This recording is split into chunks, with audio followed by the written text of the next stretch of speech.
Welcome to Blizzard Fire. We hope this video helps fire up your solution. You start by preparing your PC and hardware so audio flows cleanly. Install Virtual DJ and the manufacturer's drivers for your controller. This ensures low latency.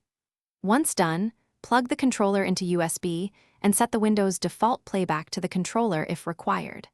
Then open Virtual DJ and select the controller or a CO device in the audio settings. This links decks to hardware. Make sure the default skin matches your controller layout so controls map instantly and you can load tracks.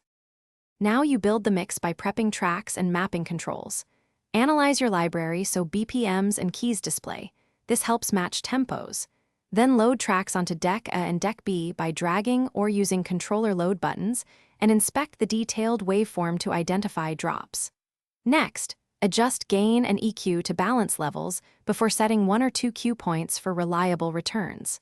Finally, verify controller mapping. If a jog or fader behaves oddly, remap the function or reload the skin to keep performance tight. You're ready to perform and capture your set. Start by using sync for quick matches or manual pitch for finer control. Watch the beat grid and phase meter to ensure tight alignment. Record the mix by enabling record, choosing a path, and watching levels so they don't clip. Normalize later if necessary. If audio stutters or controller disconnects, check driver versions, lower audio buffer size, or increase it if dropouts persist. Confirm USB power, and restart Virtual DJ or the PC as a fast troubleshooting step. Thanks for watching. If you found this helpful, don't forget to like and subscribe.